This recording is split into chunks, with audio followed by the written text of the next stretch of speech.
So morning everyone, I'm Betty Lau from Unilever. Thanks again for joining us in the CIO Roundtable.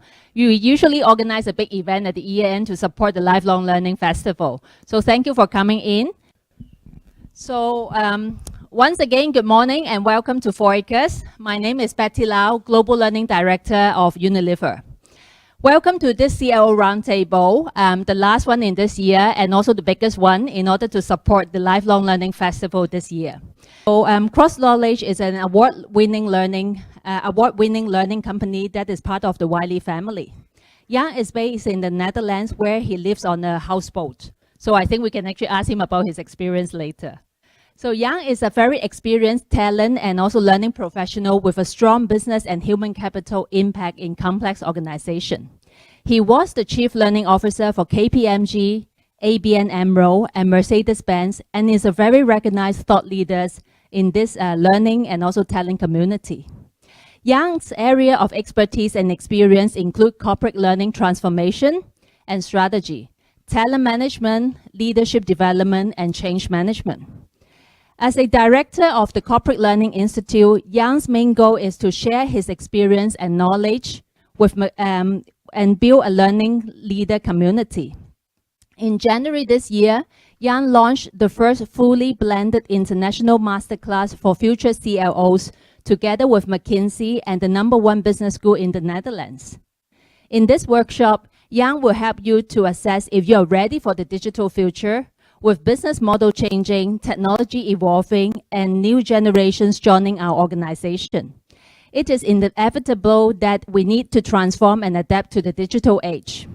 Implementing technology is easy for this transformation, but is your workforce ready for the digital future? And how are you tuning your L&D strategy? Beware, Jan will involve you in this workshop as he prefers to use collective intelligence in the room. So let's welcome JAN RIJKEN.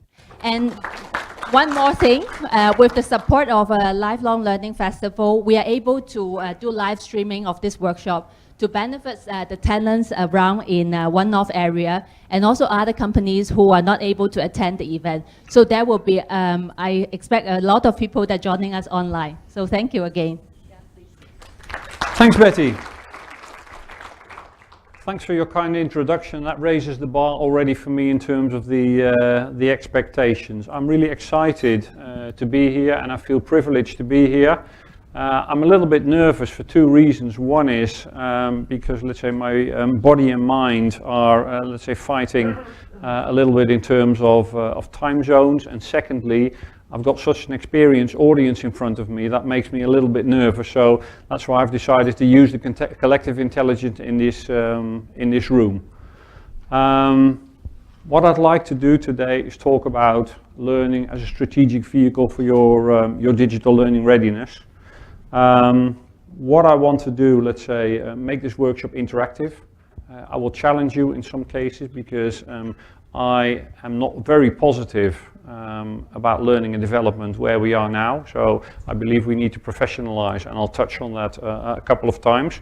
So obviously I'm not talking about you because you are professionals, but let's say in general I'm talking about that.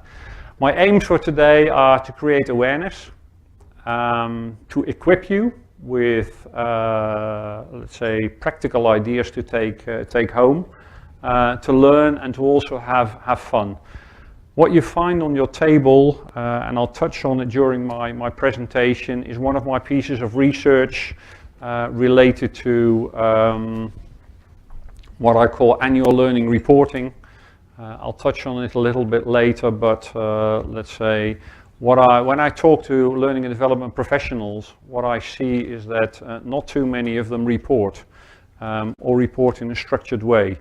So what I did is I interviewed 40 CLOs, I did desk research, and out of that we defined 58 KPIs which organizations can use. I'll touch on that later. Just a test for me, who has been in learning and development for under 3 years? Right, who's been in learning and development between 3 and 10 years? Okay, and who's been in L&D for more than 10 years? Right, thanks. That's a good test. So I get to know you a little bit and you'll get to know me a little bit. So What I'm talking about today is the fact that business models are changing. Let's say I see L&D as an integrated part of business strategy. I think we have an opportunity now to step up to the plate and let's say show our profession, show our capabilities. Business models are changing, technology is changing, and our internal customers are very demanding. So the question is, are we ready for this? And hopefully we'll answer that question with a big yes at the end of today. What we will talk about today, I'll start with some L&D trends, which let's say I got from my research. I talk to CLOs all the time, and I ask them, you know, what's challenging for you, what's bothering for you. So I'll touch on some of the trends that I see. Then we have a part about digital readiness. In that part we have a lot of, let's say, research, a lot of data. Some of it is a little dry, but I believe, let's say, for you to be able to challenge your business and your HR colleagues, you need to know some of those data. And then in the second part we will talk about digital learning readiness, where I'll show a practical example, a case of how an organization evolved in terms of getting ready for the digital age. So is that okay for you? Sound, I think, is good. Can you hear me? Thanks. When something is not clear, or I'm going too fast or too slow, because I'm not underestimating you, let me know, okay? And there'll be time for questions at the end. I've got a few table questions too during the presentation, and both at the break and at the end of the presentation I'm around for you to ask questions. I won't talk too much about myself. Betty's already said that I live on a houseboat, so water on 3 sides, a big garden on the 4th, so ready for global warming. So that's the good news. Some people say, isn't that primitive? No, it's not primitive. So we've got central heating, we've got 3 bedrooms, we've got 2 bathrooms, so everything is okay. Don't feel sorry for me. Wi-Fi too, yeah,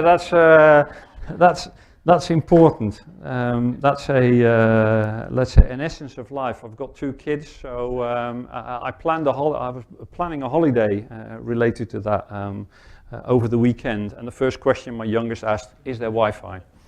So I'm good. On the right hand, you don't need to memorize my CV. What is, let's say, a first lesson that I want to share with you? If you look at that you see director of the Daimler Academy, you see director of KPMG Business School. So I believe in branding of learning and development. I think you guys, those of you who work in a corporate environment, should look at the opportunity to brand. Too often I talk to people and they say, my operation is called training or is called learning and development, which is fine. But just imagine, I'll touch on that later, the power of learning and development to the outside world, to new people joining, to high potential thinking about joining your organization. Because most of your organizations will have adverts for people in the external world, for the labor market, saying, we have training and development opportunities. But isn't it wise to brand your learning and development? Call it academy, call it college, call it university or business school, whatever is relevant. So that from the day after you've branded, in every recruitment advert, it says organization X. Boost your career at every level via our academy or university. That's a quick win, and it shows your professionalization. So that's the reason why I shared this with you. I'm fortunate to be able to do quite a bit of research during my my work, and these are some of the recent articles that I published. They're available online. At the end I'll show the link where you can access them. So I've done one on central versus decentral, or global versus local, learner engagement, annual learning reporting, knowledge transfer and onboarding, and the next one is going to be on leadership development. There's always a research piece in there, and there's always a practical tool like you've got on your table. That's an example of that. I work for an organization called Cross Knowledge, which is part of the Wiley group. And most of you know Wiley from its authors. You've read Wiley stuff. And Cross Knowledge is the new powerhouse, the growth engine. We are responsible, let's say, for digital transformation, cultural transformation in organizations. We support a lot of learners in 130 countries, and the thing we're most proud of is our loyalty rate. So I joined Cross Knowledge 2 years ago. What do I do at Cross Knowledge? There's basically three things that I do. First, I support our 15 biggest clients with strategic L&D advice, and I'll give you 2 examples. 2 weeks ago, I was with a client who had just finished an acquisition. And for the first time, they were thinking about a global learning strategy. And the CLO asked me to come in and help pull together, design a learning strategy, a global learning strategy, because she'd never done that before. So that's one example. Second example, early last week I was in US and I was talking to a client who has a new boss, CHRO, and for the first time they are implementing a global learning governance. And I am a big fan of global learning governance. What do I mean by governance? I believe that if you are a CLO and you don't want to, let's say, be alone in your job and push the cart up the hill by yourself, you should be thinking of a learning governance. And by that I mean a learning council or a learning board. Establish that. Make sure you have business leaders in there. At KPMG I had the 4 COOs in that board together with the chief HR officer and myself. And what do those people do? They validate my strategy. They identify sponsors. They bless the budget, so I don't have to fight for that budget by myself. And they identify subject matter experts who can help me in strategic learning initiatives. So that's another example of the work I do. I research and I publish, I showed examples, and the third pillar is I call it boost expertise, so I can go on stage in different places and share some expertise, share some knowledge. Last week I presented at the Maisie conference in Orlando. Now I'm here, and on Thursday I have a session in NL where I share knowledge. I don't have all the answers, but I can share some experience and lessons learned. Now, what's happening around us? You'll probably recognize most of these blocks. And I think it is important that you are aware of what's happening in terms of what's happening in the economy, what's happening in terms of technology, and we'll touch on that a little later. What is the employee value proposition that your organization is offering? How about the demographic shift? So new generations coming in with different needs in terms of learning, but also, let's say, pension dates being extended, so people have to stay longer, which means they have to learn longer. All of these have an impact on learning, and I think you should be aware of that. So, yes? Would I be able to add one more? I think that's absolutely, yeah. Which I think is the importance of diversity. Yeah. Which is becoming an extremely important issue globally. I think that's something in the talent HR space that we have to be very conscious of. I fully agree with you. So diversity and inclusion should be an integral part of this. So thanks for this, and let's say I appeal to all of you to contribute like this, because we can only learn from each other. So that's a great contribution. So thanks for that. Yes. Moving on to the trends, some of the trends that I spot in learning and development. And if you would have been in one of my presentations last year, this would have looked slightly different. This is a moving target. So these are some of the trends that I see. The first one relates to learning and development, is what I call from transaction to transformation. What I see happening is learning and development departments professionalizing and, let's say, getting closer to the strategic business decision makers, which means that whereas in the past they were good at designing, they designed a program and launched it, hope for the best, hope it would have an impact. They are now, let's say, involved in cultural transformation of the organization, at least in the benchmark organization that I talk to. So that's the first one I spot. Second one is what I call from content to context. What I still see with many L&D departments is that they focus on content. They look at programs, and in some cases they're moving from classroom to digital, as you see there, but let's say it is important to look at the context, because if you do not look at the context, you probably will not see programs land in a good way. So make sure you do not only focus on the content, but also on the context. Third trend that I spot, I call it from evaluation to impact. I think we were really good at launching programs, and after the program, then throw out a happy sheet and ask, did you like the program? Did you like the trainer? Did you like the venue? Did you like the food? Which is a good thing to know. But actually, top management doesn't care about that. They care about, is L&D making an impact? So hence, let's say, the one pager you've got on your desk, on your table, which is all about, let's say, identifying KPIs. And I'll touch on that later. So there's a lot of operational KPIs, but also strategic KPIs that you should be looking at to be able to, let's say, share the impact, the difference that you are making as L&D folks. Fourth trend, that was the biggest lesson for me in my last two roles. I call it from mail to product launch. I think L&D is good at designing programs. And what usually happens is when we have a program ready, we send a mail to our audience. Say, ta-da, program is ready for you. And then hope that people sign up. But actually, is that working? I see some people shaking their heads. It isn't working enough. Let's say if you do that and you have a hit rate of 20%, you're lucky.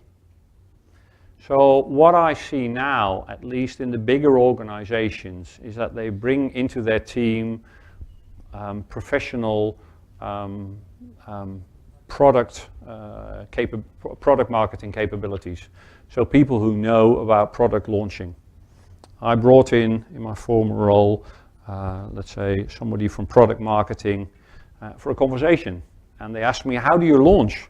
I said, well, what do you mean? I send a mail. And they just laughed at me and they said, do you know your audience? Is this one audience as we sit here, or is it diverse? Of course it's diverse. So you should treat it as a diverse audience, because as product marketeers we do that. Which channels do you use for your communication marketing?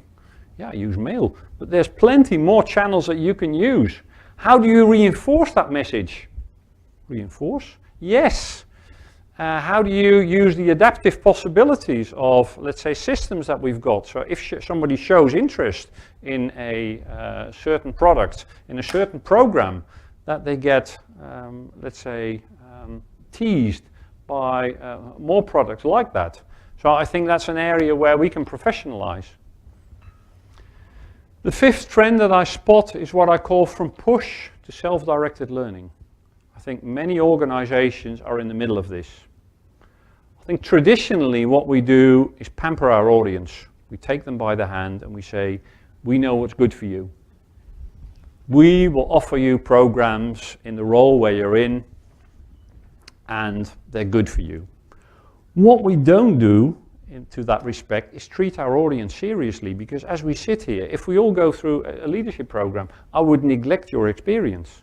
So isn't it a lot better to look at your audience, do an assessment, see which capabilities and competencies they already have, and then offer a program suited for them? And isn't it far better to find a balance between push and pull to see which programs do you need to push? Health and safety, yes. Onboarding, yes. First time leadership program, yes. But other than that, I think we should have people own their career a little bit more. And that's easier said than done, because we, as we sit here, can offer the technology, can offer the content, for people to pick up self-directed learning. But will they pick it up? Is the culture right? Is the learning climate right? I'll touch on that a little later on. So that's something we need to be aware of. Because if from one moment to the other we say, we want you guys to own your own development, will that happen? That's a slow one. That's a slow one. Sixth trend is what I call from classroom to digital. Most organizations are in the middle of that. Many organizations are still very much face-to-face oriented, but more and more organizations are moving from classroom to digital, from classroom to workplace. So they are the trends that I spot.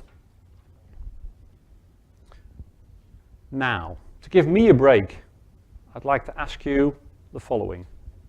First of all, take 1 or 2 minutes to introduce yourself to each other at the table, and then talk about, do you recognize these trends in your organization? How do you relate to your current L&D status? So what I'm going to ask you is introduce yourself to each other, you know, who am I, what's my role, and then talk about these trends. I'll go back to the slides so you can relate to them. You know, pick out 1 or 2 that appeal to you in terms of what's happening in your organization. Okay? Go.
Good.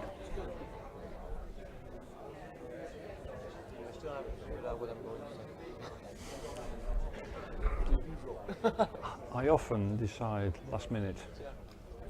Yeah, it is the best.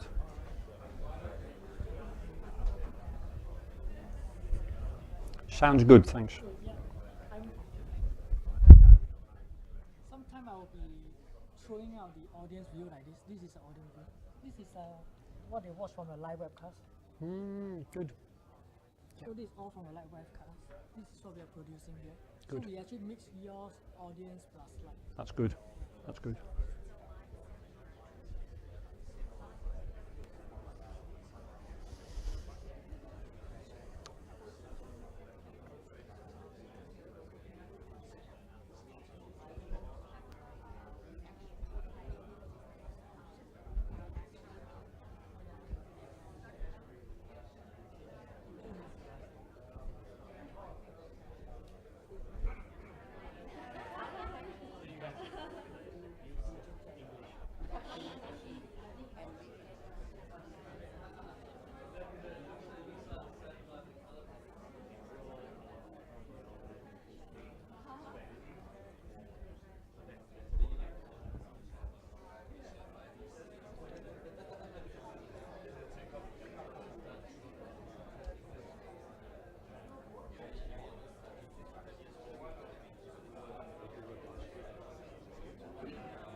A few more minutes before we move on.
Two more minutes.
Are we okay to move on? I'll give you plenty more time for table interaction. And it's great to see such lively interaction at these tables.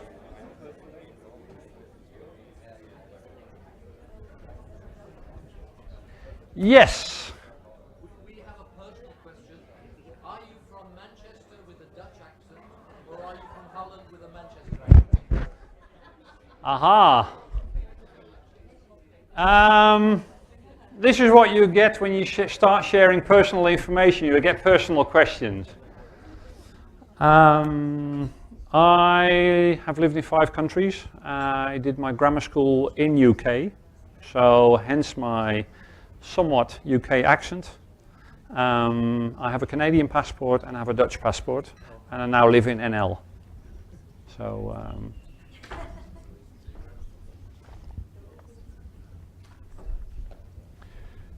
Good, shall we move on? And before we get into the digital, this is something I want to reinforce. This is about you, the added value of L&D, or at least what you can be.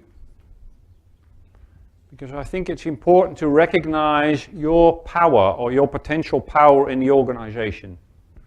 I think L&D is an important instrument in attracting and retaining talent. You should be aware of that. Hence the story about the branding. You should be involved in transforming the organizational culture. I hope at least you are. In building the critical people capabilities, and we'll talk about what that means in the digital age in a minute. Developing the next generation of leaders, and 4 Acres is a place where that definitely is happening. and boost the employee life cycle. And by that I mean the employee life cycle starts with onboarding, actually starts before onboarding. You guys have to deliver the onboarding promise. I did a webinar on onboarding 2 weeks ago. You have to deliver that promise that your recruitment colleagues are making. So, and then we talk about develop, we talk about retain, and I introduced the term offboarding, because I think we also play a role in that. We should be great in the way we welcome new hires, but also in saying goodbye to people, because in this current environment where there's a war for talent, it is important to offboard people in the best possible way, because they need to be ambassadors for your organization when they go. Right? Let's move to digital readiness. And this is the scope when I talk about digital readiness. It is about digital business strategy. And for those of you interested in reading the best short article, read the McKinsey article on cracking the digital code. It is a very accessible and hands-on article. It's about digital workforce strategy. We'll be talking about that later. About what skills do people need in your organization to survive in their jobs. About knowledge management. What I see increasingly is that learning and development and knowledge management are aligning and sometimes, let's say, merging in the organization. It's about digital resources. It's about leadership skills to lead digital projects. And it's about L&D readiness for the digital age. So that's where in the second part I'll be confronting you a little bit. So, you recognize this. It probably is relevant for you in personal and private life as well as for your colleagues. So how often do you check your phone? How much, let's say, time do you spend on email? If I look at the colleagues around me, the impact of digital is unbelievable. What does that mean for your work-life balance? Especially for those people who work across time zones. Some of us used to know the age where when we went home at 6 o'clock, office hours ended. But now let's say we take home our work, and if we're not careful, we take it home in the weekends. Some organizations have even started to shut off email after 7 o'clock in the evening, in weekends, and when people are, let's say, on holiday, they shut off their email to make sure that people, let's say, are able to recover during their holiday period. Quite a few people have sleep problems. I'll be touching on the program that we're running for the future generation of L&D leaders. In that program is a module on sleep. We have a sleep coach in that program who coaches CEOs. She's a McKinsey employee. She coaches CEOs on the importance of sleep in their organization. Increasingly important. Because do you realize that if you're deprived of sleep, you act as if you have, let's say, alcohol in your blood. You're slower, you take wrong decisions, you're aggressive to your employees, and the information overload. So, digital is impacting the work, and these figures are amazing, but they're not far away. This morning I had breakfast in my hotel and I read the Straits Times, you'll know that.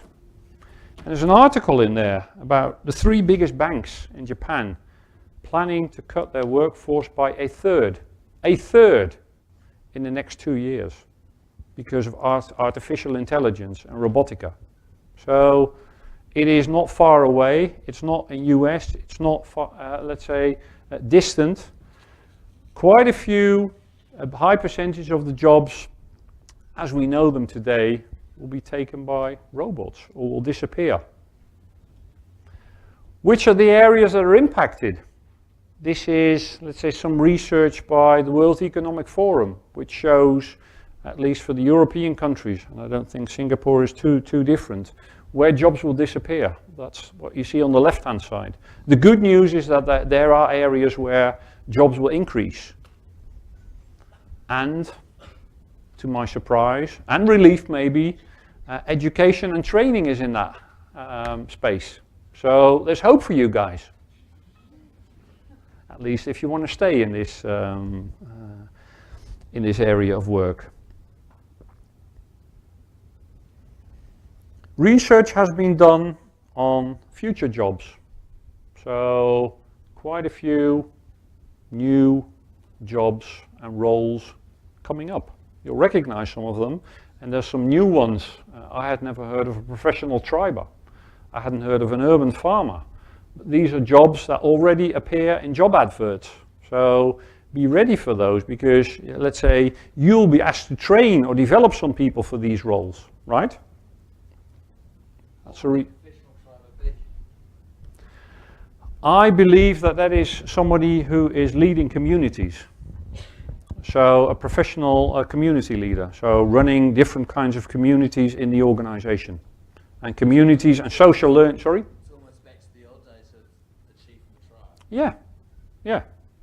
That's why, let's say, they obviously look for appealing titles. Yeah.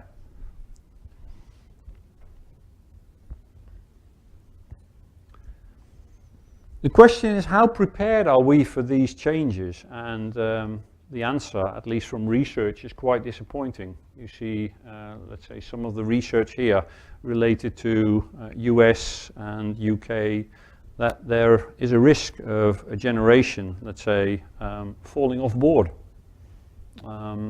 missing the boat. Quite a few people, let's say, being deprived of digital skills, either not investing in them themselves, not being stimulated by their organization, but there is a role in there for the local economies and the education system, obviously.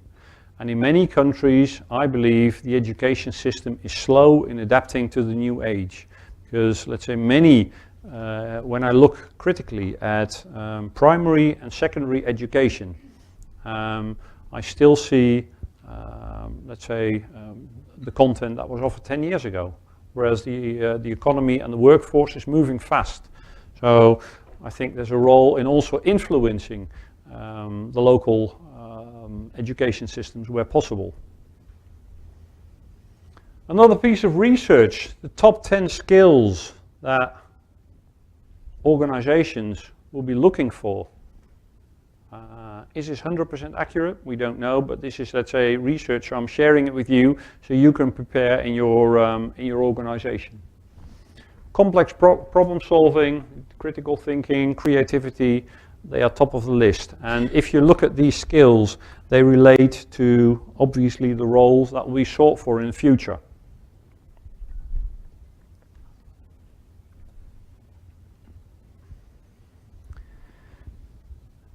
Bottom line is that digital has a big impact on the workforce, on HR, and the work that you guys are doing in learning and development. So, talent acquisition, digital recruitment has changed tremendously in the past 10 years. Most of the recruitment is being done online.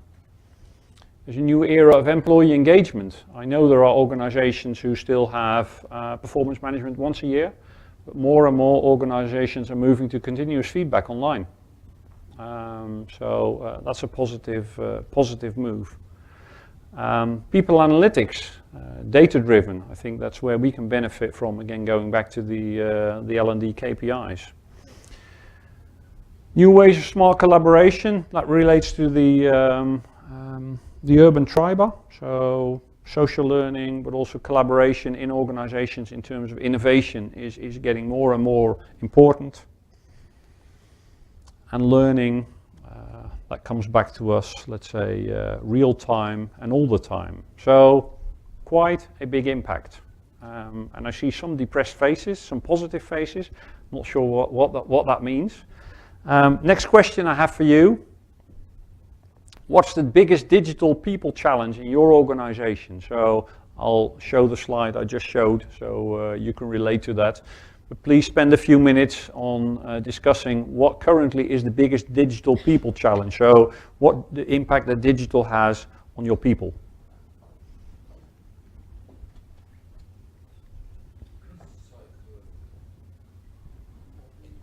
In groups, at the tables. Yes, yes. Thanks for making that clear. Yeah.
a good audience. They're very active and yeah, I like it. Very well. The live streaming. Good. Yeah. Okay, great.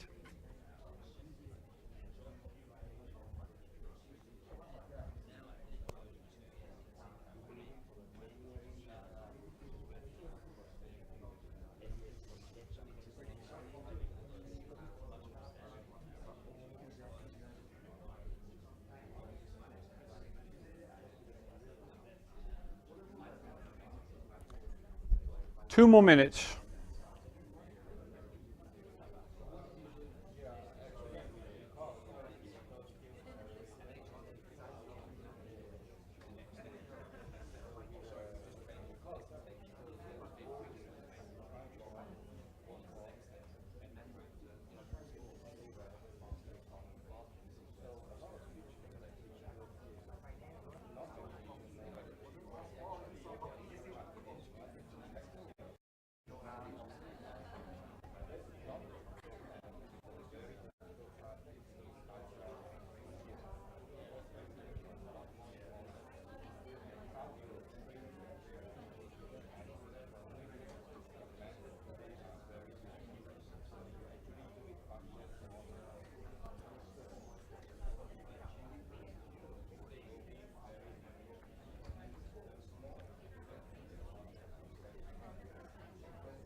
Okay, can I take it back again?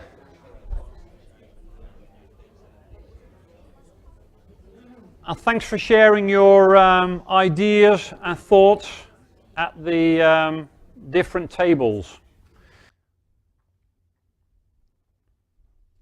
Many organizations still are in the middle of the digital transformation of learning, are, let's say, in the educator phase, are, let's say, passive rather than active and on demand, are fixed to classes rather than open and adaptive. And I realize, let's say, I'm bombarding you with research, I'm bombarding you with, let's say, a lot of information, but I challenge you at least to be aware of this and pick it up.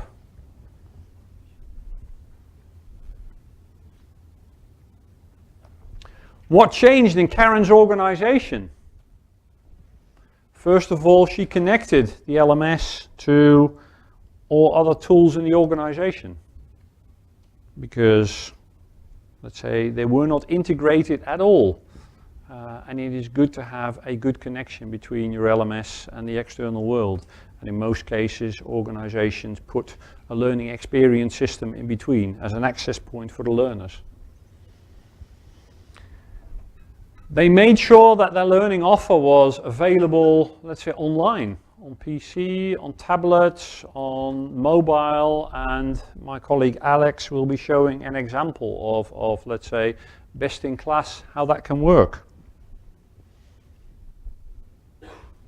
Karen's organization implemented communities, a structural part of learning and development. You need to ask yourself the question, what do we want to influence and what can we influence? Because, let's say, when you move from face-to-face to social learning and to workplace learning, your role is different. You can't control it all, but you can enable it, I am sure. So, in terms of the communities, you can train community leaders.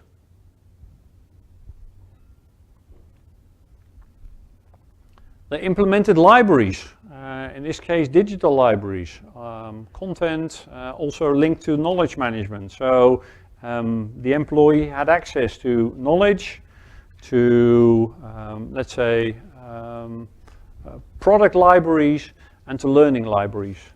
And last but not least, they offered on-the-job support. And when I presented this 2 weeks ago, people said, well, that sounds nice, you know, this workplace learning, but what does that look like? Because I hear people talking a lot. So what I did is operationalize that into an example. So a blended onboarding example where I've operationalized the formal learning part, where I've operationalized the social learning part, and where I've operationalized the experiential part. Because many people say, what is that experiential part?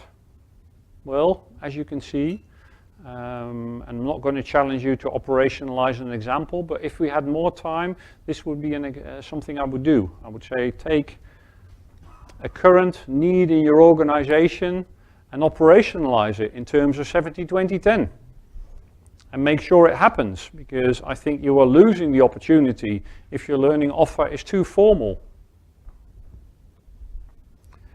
So they blended their learning. So that was the first cluster, the offer and the technology. Second one is about the learner. So make sure you've got easy access. Maybe an open door, but in many organizations, learners have to do about 6 or 7 clicks before they get to the right content. So have a good search function and have easy access. Empower them to self-direct and prepare and motivate them to go digital. That is part of your remit, together with line management, to make sure that they know what's in it for me.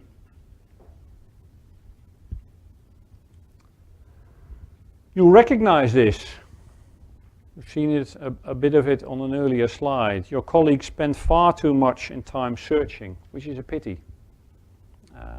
Because a work week, let's say, is not, shouldn't be too long. Meet the modern learner. Again, a slide from Berzin. You should recognize what the modern learner looks like and what they're asking for to make sure you can adapt your offer. That was the second cluster. That was all about the learner, to make sure you engage that learner. The third one, and now it gets a little more challenging, because this is about you, about your learning operation. How ready are you? Have you got a clear learning strategy? Have you got a clear digital learning strategy? How tech savvy are you? And I'll show you an example what I mean by tech savvy. And have you got a digital competency framework for your organization and for your team? This is an example of, let's say, digital savviness. To be able to design a virtual meeting, which all of you use. You have to have the technical skills. You have to have the functional skills. And you have to have the behavioral skills. Because, let's say, running a virtual meeting, and I do them all the time, where I manage online groups, you have to have a totally different skill set, because you don't see the people sitting in front of you like here. So do your L&D teams have this? And this is just a practical example of how that works. Have you got a digital competency framework? I think you should have. I think before the Chief Information Officer asks you about the digital competency framework, you should be able to, let's say, provide it. And say, well, if we're looking at new skills, these are some of the digital capabilities we should be looking at. Your HR colleagues, you should be feeding them in terms of recruitment related to digital capabilities.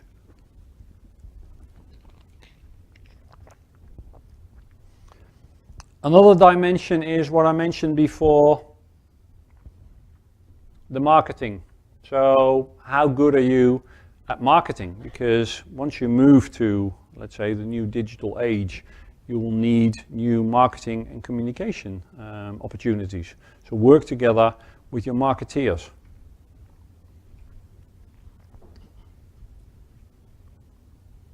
This is what you see on the table. I won't go in too much detail. That's a different lecture. I do lecture on learning analytics. Bottom line is, I want you guys to be professional. I want your stakeholders to know what you are doing, what you're delivering. That's one.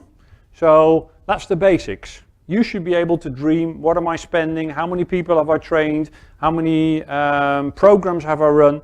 Those are the basics. So, and they are nice to know, but you should be able to share those. That's about what you do with your stakeholders. In addition to that, and that's on the second page, you should be able to talk about what's my impact? So what am I really changing? Wouldn't it be great if one of your business unit managers came up to you and said, I want you to train my 1,200 account managers to upskill them. And you came up with a plan and you said, right, I've got an assessment here. Let those people do an assessment. After the assessment, you can tell him 27% of your population is actually capable at the moment. So there's a lot to be done. And then you offer the learning intervention, the learning solution. And then after 4 months, you do another check and you say, well, actually now 82% of your people are capable. Wouldn't that be great? Wouldn't it be great if you were able to share how much you're able to upskill underperforming leaders? Or what contribution your induction program has on new employees? And some people say, can you prove that? Well, actually, you know, you can. I played a dirty trick. We had a new onboarding program. I implemented that in four countries and not in the others. And there was a substantial difference in employee engagement in those 4 countries. Is that all to do with learning? Probably not, but it did show a difference. So you should be thinking of how can we prove what we're doing.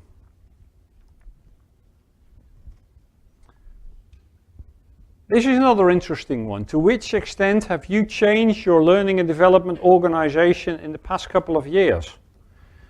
Because in most organizations you see designers, trainers, and a few people who link to the business. But if you now look at, let's say, the evolution of learning, you see there's new roles coming in. I love the term learning evangelist. I was at a conference last week where one of the speakers actually had a business card that said learning evangelist. Not sure whether there's too many of those around, but let's say there are performance consultants, there are data analysts, so there is room to move. Another question for you. Have you adapted your L&D organization to the new reality, to the digital age, and how? So please, at your tables, spend a few minutes to talk about the L&D organization and the L&D capabilities and how they're changing, or how they should be changing.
Okay, you ready to move on? And I realize I'll cut some of the discussion short. Yeah, you're in full interaction. You want one more minute? Okay, finish it.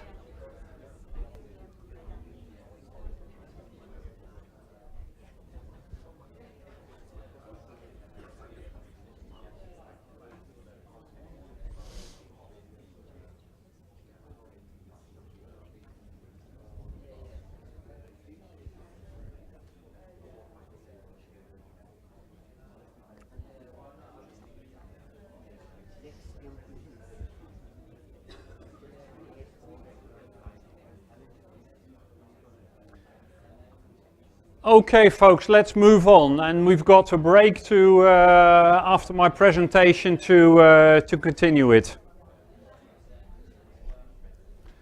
It's good to see the discussions being lively. I do not only look at the verbal exchange, but also the non-verbal exchange, and people getting excited about this. So that's good.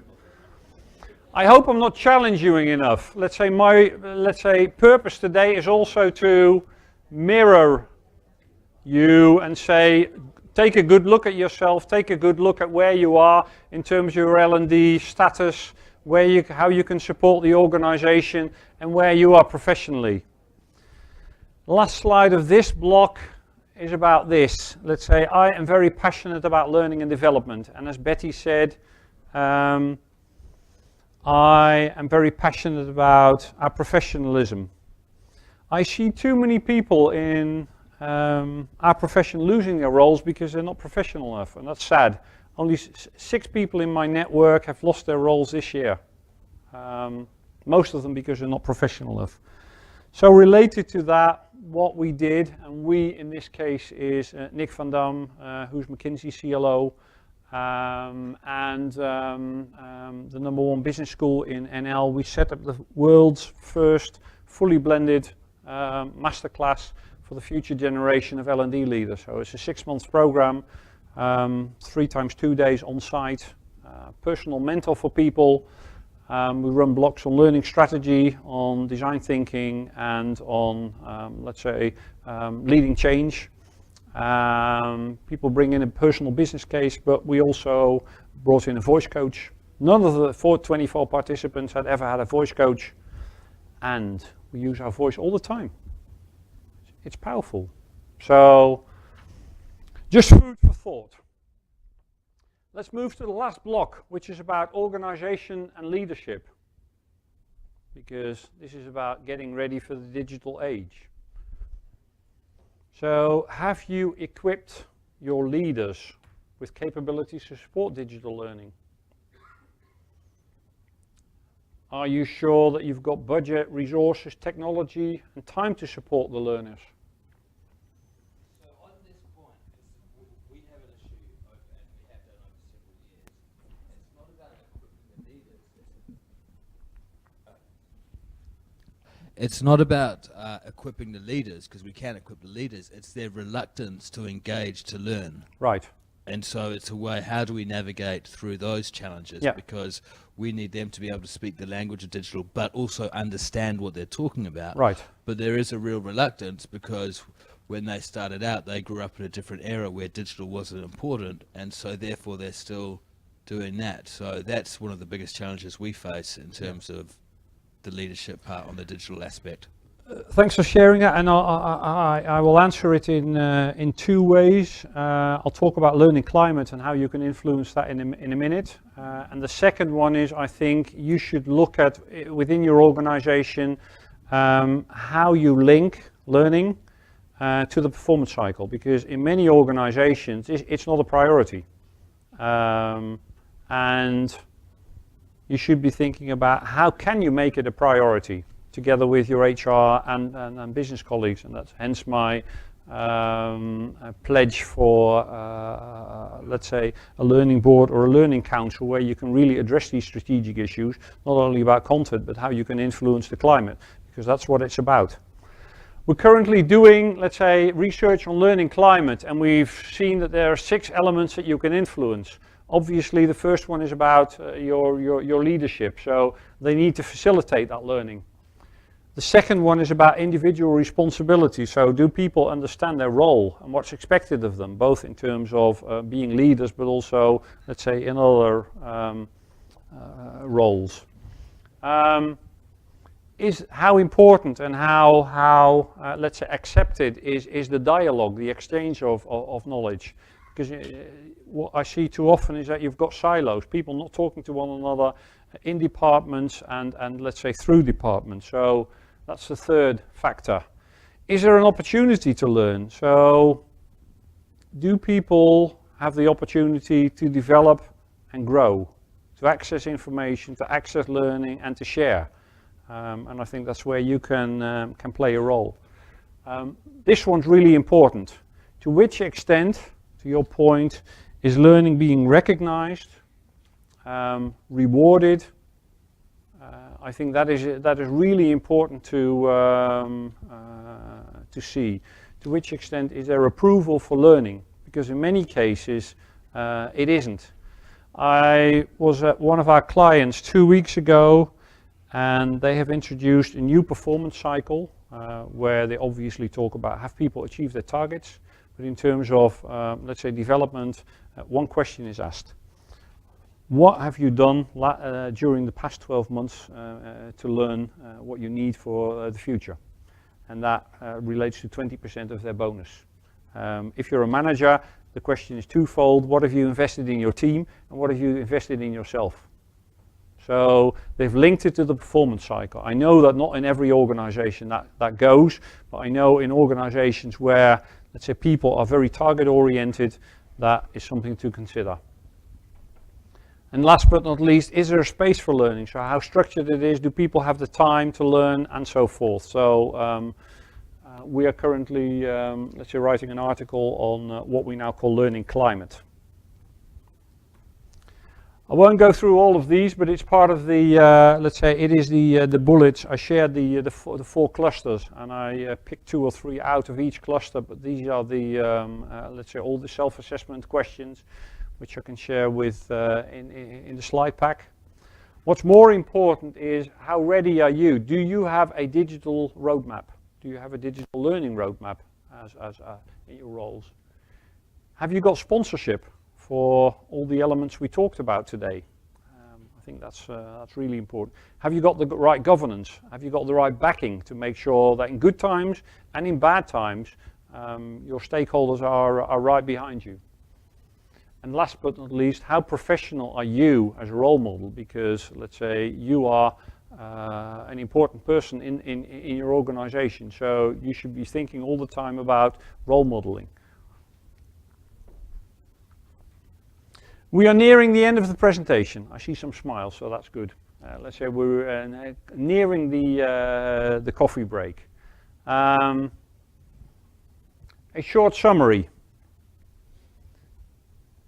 As you all know, digital is changing organizations and business models. So it has a massive impact on the future workforce. And that means there's work for you to do. Our workers are impacted. Roles are changing. Some roles are fading out. Digital learning readiness, as I've shown, can offer a competitive advantage, but does need a structured approach. We've identified 4 areas, 4 clusters with, let's say, self-assessment questions, which you can review. Make sure you're well aligned with your business, your HR, and your IT colleagues. Too often, if you look at learning technology, I see organizations, L&D people who prepare a project plan, and in a phase too late, they connect with IT. And IT then says, sorry, we've fully booked for 2018, so there's no space for this project. So make sure you align with them in a very early stage. And last but not least, measure and review your digital learning readiness. Make sure that you professionalize, because that's part of you. Because of time, I'll skip the last table discussion. I, let's say, encourage you to continue the discussion during the break, so I won't do this one. Happy to take a few questions now, and I'll be around in the break and after Alex's session. So happy to take a few. I do have a request on behalf of the organization. There's a survey on the table for you, so either fill it in now or at the end, but please help us because we want to organize these events as positive as possible and meet your demands. Any questions right now that you want to share? Yes, please. Hi, Jen. I'm Bala here. First one is more of a comment. Second is a question.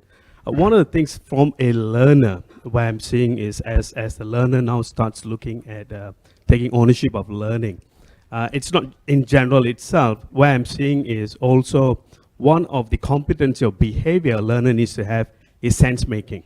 Right. Because there's a lot of information out there where they're able to tap on and pick up. But then I think one of the skills as a learning organization we now have to build for the workforce is how do they identify that information, make sense of what that information is, how do they apply it. And sometimes they need to also curate and validate whether that information is right. I mean, nowadays you talk about fake news and all this stuff. Yeah. There's a lot down there. So maybe one of the key things from a learner perspective is to build that. And how do they identify it? So that's more of a comment. Yes. Second is also, one of the things as I speak with a lot of companies is this whole gig economy. As the workforce move towards that independent freelance, and especially in the US, there's a trend towards that also, like 35%, 40%. So how is HR, while we do the whole digital transformation and learning strategy, is being addressed towards this group of workforce itself? Yeah. Do you have any insights? Yeah, I've got an insight. I have recently talked to 2 organizations who have implemented something that you call a psychological contract. So they offer their, let's say, set employees this, but also their distant workforce. They offer this psychological contract, which is a one-pager, which says 5 lines what you can expect from the organization, and what the organization expects from you in terms of contribution. And one of those lines is about learning and development and, let's say, the necessity to invest in organizational knowledge. So that's something that's one best practice that I see, but it is increasingly getting challenging because the workforce is getting remote in terms of contracts and remote in terms of location. Thanks. Any other questions? In that case, I want to thank you very much for being here, being active, being present, being, let's say, willing and open to share your knowledge, and hope to see you around. Thanks. Let's go for a break.